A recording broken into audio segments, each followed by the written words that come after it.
ہم تاریخ کے کمزور دور میں بھی دیکھتے ہیں جب سلطنت عثمانیہ کا کمزور خلیفہ سلطان عبد الحمید تمام سفیروں کو بلا کر کے انہیں کہتا ہے کہ مجھے یہ اطلاع ملی ہے کہ تمہارے ملک میں ایک ایسی فلم کی نمائش ہونے والی ہے جس میں پیغمبر رحمت صلی اللہ علیہ وسلم کی توہین اور تنقیص کے پہلو نکلتے ہیں۔ تو انہوں نے کہا کہ ہم اس کا کل جواب دیں گے۔ تو اگلے دن انہوں نے دربار میں حاضر ہو کر کے کہا کہ اس فلم کے لیے ٹکٹیں تقسیم ہو چکی ہیں اور اس کو روکنا ممکن نہیں ہے۔ تو سلطان عبد الحمید اپنے ہاتھ میں تلوار پکڑتا ہے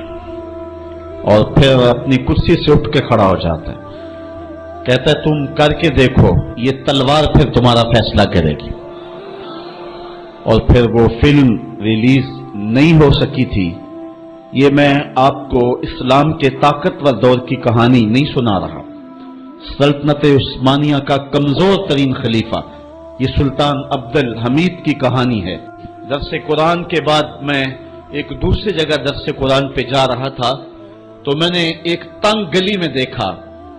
کہ ایک بوڑھا شخص تھا جس کی عمر کوئی 80 سال کے قریب ہوگی۔ اس کا حلیہ بھی نہیں بتا رہا تھا کہ وہ کوئی مذہبی شخص ہے، اس کی وضاحت بھی ایسی تھی اور اس کا لباس بھی کچھ ایسا تھا، لیکن اپنے 10 یا 12 سال کے پوتے کو اس نے بٹھایا تھا موٹر سائیکل پہ اور پیچھے خود بیٹھا ہوا تھا اور ہاتھ میں پلے کارڈ اٹھایا ہوا تھا اور اس اوپر لکھا تھا کالی کملی والے تم پہ لاکھوں سلام۔ اور وہ گلیوں میں گھومتا تھا اور اس کی آنکھوں میں جو آنسو اور چمک تھی وہ بتا رہی تھی اور مغرب کو پیغام دے رہی تھی کہ ہم گناہگار ضرور ہو سکتے ہیں، محمد عربی کی چوکھٹ کے غدار نہیں ہو سکتے ہیں۔ ہمارا سب سے قیمتی اثاثہ حضور علیہ الصلوۃ والسلام کی آبرو پہ قربانی دینا ہے اور یہ ہماری زندگی کی سعادت مندی ہے۔ امام مالک نے کہا تھا کہ 2 ہی چیزیں ہیں دنیا کے اوپر، یا عاشقان رسول زندہ رہیں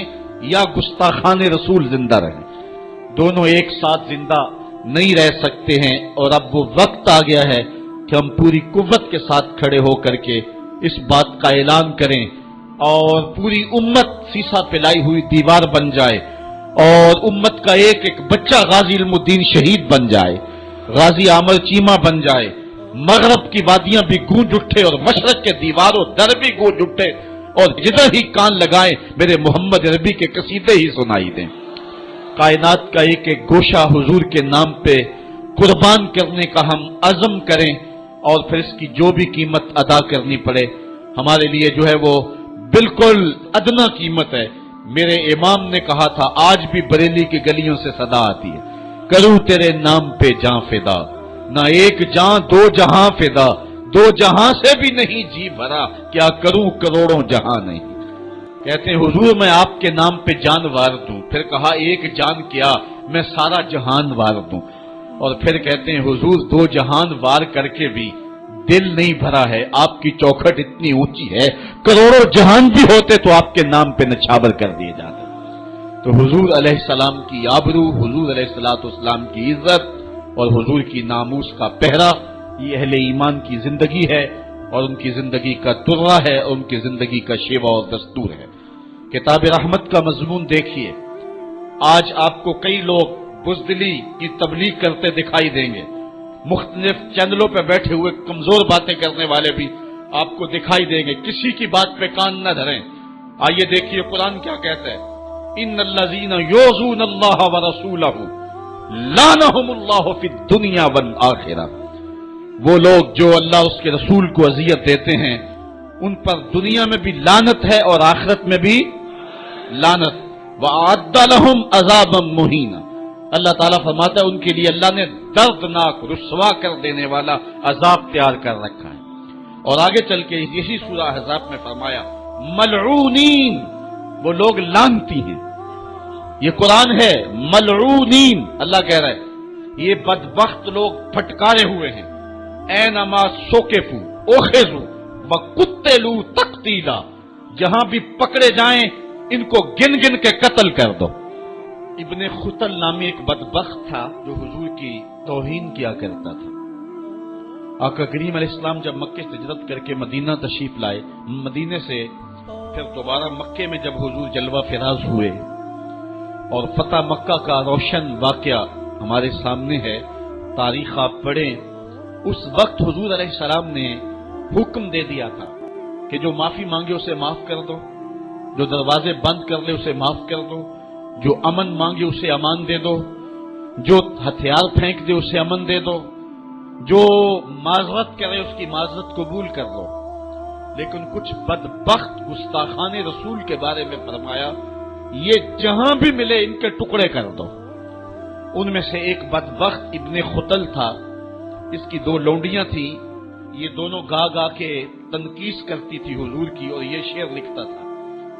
ابن خطل جب حضور علیہ السلام کے لشکر کو مکے میں آتا ہوا دیکھتا ہے تو اپنی جان بچانے کے لیے کعبے کے پردے کے اندر چھپ گیا۔ اہل ایمان جب طواف کر رہے تھے تو کعبے کے پردے کے اندر چھپی ہوئی کوئی چیز دیکھی، انہوں نے ٹٹولا دیکھا تو ابن خطل تھا،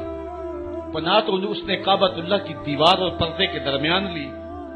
لیکن حضور نے تو کہا تھا جو ابو سفیان کے گھر میں چلا جائے اسے بھی امن دے دو۔